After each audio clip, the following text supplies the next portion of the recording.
En este video vamos a ver un poco sobre la introducción a electrocardiografía. En este video vamos a ver cómo el electrocardiograma ha ido evolucionando a lo largo del tiempo y cómo actualmente se considera una herramienta muy importante para servicios de cardiología, emergencias.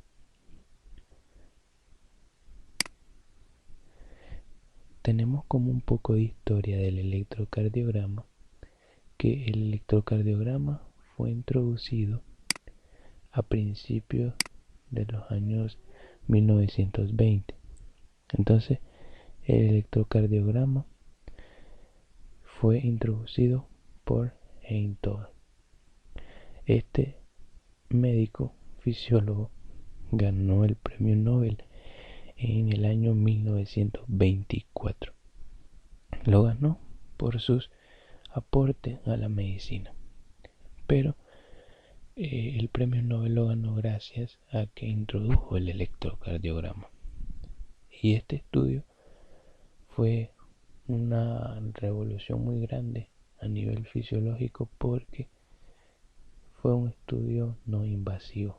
Porque anteriormente a la introducción del electrocardiograma se tenían métodos de registro de la actividad eléctrica del corazón, pero con electrodos ubicados directamente en el corazón, no como lo conocemos ahora, que se puede colocar en las extremidades los electrodos. Entonces tenemos que recordar un poco sobre este gráfico del potencial de acción. Entonces aquí tenemos tres gráficas de potencial de acción. La amarilla que viene acá y aumenta un poco su voltaje es la del músculo liso. La que tenemos acá que sube como una espiga es la del músculo esquelético. Y la que tenemos en rojo es la del músculo cardíaco, que es un músculo estriado pero es involuntario. Entonces esta es la que nos importa. Entonces podemos ver acá que aquí está en reposo, pero acá se activan los canales químicos. Entonces estos canales químicos permiten la entrada de sodio y luego esta entrada de sodio va a activar la entrada de calcio. Estos canales de calcio que se abren son canales lentos. Entonces, llegado aproximadamente acá, como podemos ver en este punto, el potasio está afuera y el sodio y calcio están adentro.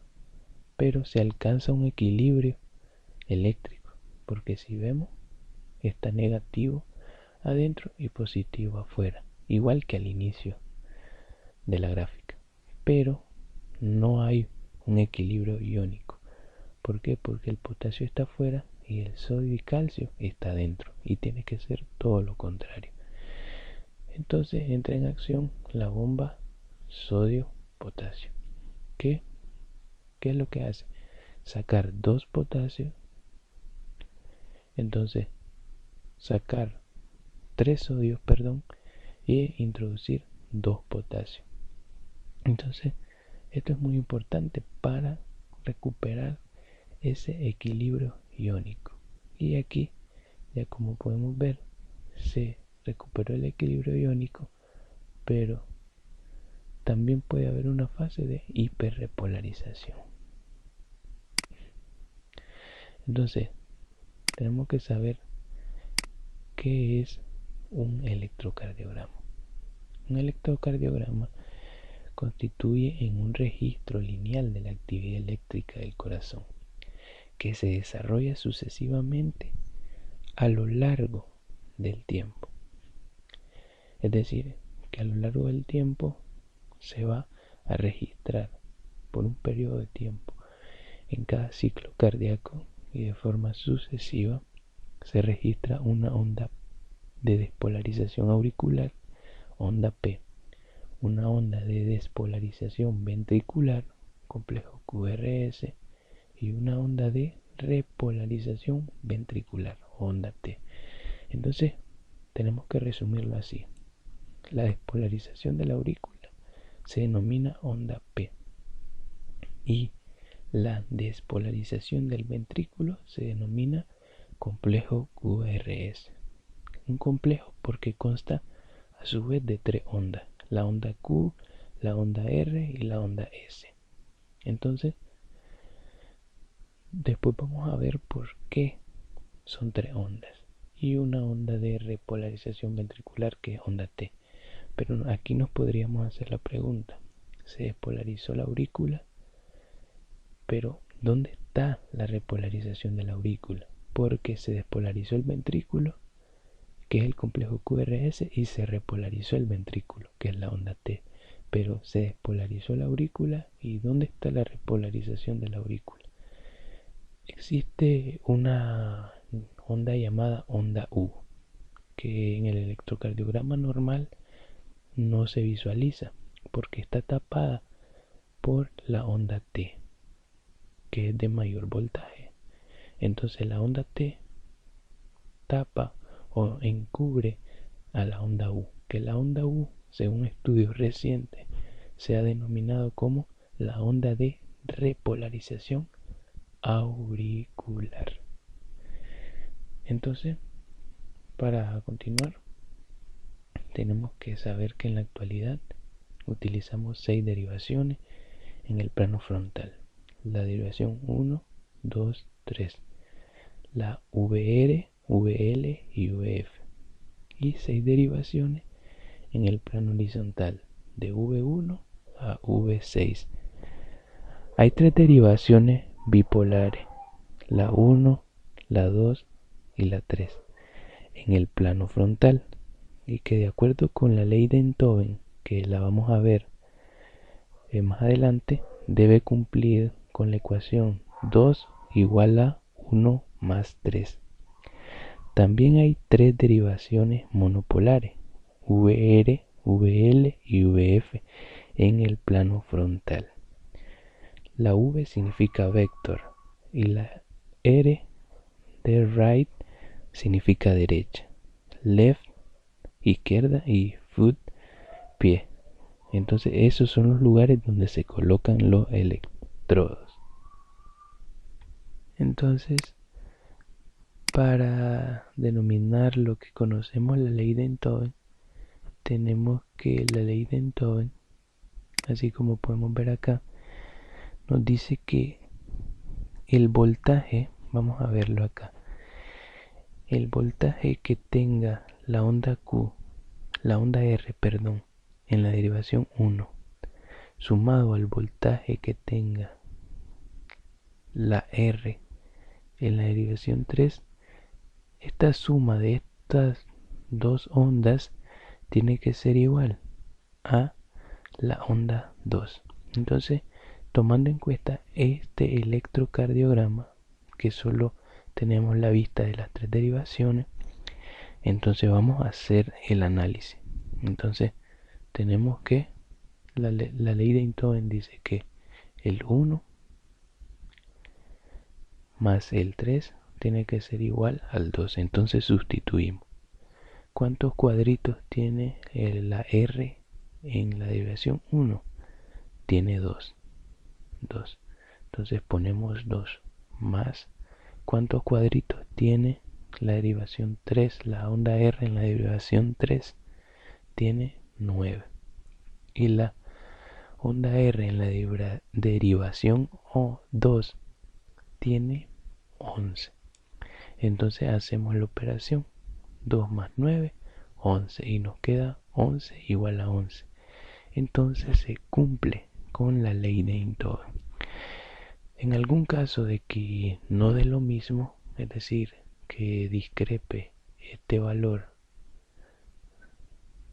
con el del valor de la derivación 2, entonces debemos pensar en que el electrocardiograma no es confiable. ¿Por qué? Porque las derivaciones pueden estar mal colocadas. Los electrodos de las derivaciones pueden estar mal colocados. Entonces, aquí tenemos una vista más gráfica de las derivaciones. Como podemos ver, la derivación 1 tiene su polo negativo en el brazo derecho y su polo positivo en el brazo izquierdo. Entonces, la derivación 2 tiene su polo negativo en el brazo derecho y su polo positivo en la pierna izquierda. Y la derivación 3, que tiene su polo negativo en el brazo izquierdo y el positivo en la pierna izquierda. Y los tres conforman este triángulo que se denomina triángulo de Einthoven. Y como podemos ver, vamos a tomar de ejemplo a la derivación 1. Miremos cómo tenemos que recordar que el impulso eléctrico del corazón se dirige de la siguiente forma: de arriba a abajo, de derecha a izquierda y de posterior a anterior. Entonces, tomando en cuenta eso, vamos a hacer un análisis con la derivación 1. Entonces, el electrodo negativo está en el brazo derecho y el positivo en el brazo izquierdo. Entonces, el impulso es de derecha a izquierda. Entonces, va en este sentido. Entonces, se acerca al positivo. Y por eso esta onda toma este aspecto positivo. Y como se aleja del electrodo negativo, esta onda toma este aspecto negativo. Pero si fuera lo contrario, que en algunas patologías como la dextrocardia, el impulso el impulso eléctrico, no se va a dirigir de derecha a izquierda, se va a dirigir de izquierda a derecha. Entonces va a causar lo contrario, que acá esta onda tome un aspecto positivo y esta uno negativo. ¿Por qué? Porque se está acercando al electrodo negativo. Y aquí podemos ver el sistema triaxial, en esta otra imagen, el sistema triaxial de Bailey, que junto con el triángulo de Einthoven forman un sistema de 6 derivaciones, que son las que conocemos como las derivaciones del plano frontal. Entonces, aquí como podemos ver, VR tiene su dominio en los menos 150 grados. VL tiene su dominio en menos 30 grados y VF tiene su dominio en más 90 grados. Entonces, esto de los grados de las derivaciones va a ser más importante en la determinación del eje, que lo vamos a ver más adelante. Entonces aquí podemos ver, aquí tenemos los grados y si tenemos el sistema de 6 derivaciones en el plano frontal. Entonces, con esto vamos a poder determinar el eje, que en ciertas patologías el eje va a estar alterado. Pero acá nos vamos a centrar de que el valor normal del eje está entre los menos 30 grados hasta los más 120 grados. Entonces, en este rango está lo que se denomina como un eje normal. Si pasa de más 120, hay desviación derecha, y si pasa del menos 30, hay desviación izquierda. Y cada una tiene su patología. Entonces acá tenemos que la velocidad de registro es la velocidad con la que se procesa el papel en el estudio electrocardiográfico. La velocidad más común es la de 25 milímetros por segundo. Es decir, que en 25 milímetros va a tener un segundo. O 50 milímetros por segundo. El voltaje más común que se tiene es el de 1 milímetro equivale a 0,1 milivoltios. Aquí. Entonces, aquí tenemos un papel de registro de 25 milímetros por segundo con un voltaje de 1 milímetro igual a 0,1 milivoltios. Entonces, aquí verticalmente tenemos el voltaje y horizontalmente la velocidad de registro. Entonces, un cuadrito pequeño aquí horizontalmente equivaldrá a 1 milímetro. Y 1 milímetro va a equivaler a 0,04 segundos o 40 milisegundos. Pero después de 5 cuadritos pequeños aparecerá una raya más grande, una línea que más gruesa. Entonces, de acá a esta línea más gruesa habrá 0,20 segundos o 200 milisegundos. Y aquí, como podemos ver verticalmente, tenemos el voltaje. Un cuadrito verticalmente va a tener 1 milímetro y 1 milímetro va a equivaler a 0,1 milivoltios. Pero sumando 5 cuadritos para arriba tendremos una línea más gruesa. Y de acá a acá tendremos 0,5 milivoltios. Entonces, aquí tenemos un electrocardiograma con la onda P, la onda Q, la onda R de gran voltaje, la onda S, la onda T, la onda U, que habíamos hablado de que no en todos los electrocardiogramas podrá ser visible, pero en este caso nos lo pone para indicarnos de que también hay una repolarización auricular. Entonces la onda P y se repite un ciclo. Entonces hay cosas que tenemos que aprender a diferenciar. Una diferencia muy importante es la diferencia entre un segmento y un intervalo. Un intervalo es que yo digamos el intervalo PQ. ¿Qué significa? Que tomo desde el inicio de la onda P hasta donde inicia la onda Q. Estoy tomando un intervalo, es tomar onda y segmento. Pero un segmento es solo la línea. Entonces, intervalo es onda y línea. Pero el segmento es solo línea. Si yo digo segmento ST, solo va a ser donde termina la onda S a donde inicia la onda T. Pero si yo digo segmento QT, va a ser de donde inicia la onda Q hasta donde termina la onda T. Entonces, tenemos aquí los valores normales. La onda P debe durar menos de 0,12 segundos y de un voltaje de menor a 0,25 milivoltios. Una alteración en esto puede indicar una hipertrofia auricular. Intervalo PR, es decir, de donde inicia la onda P hasta donde termina la onda, hasta donde inicia la onda Q.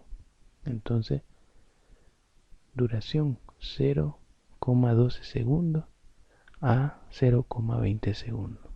Hay que aprender a diferenciar que aquí dice intervalo PR.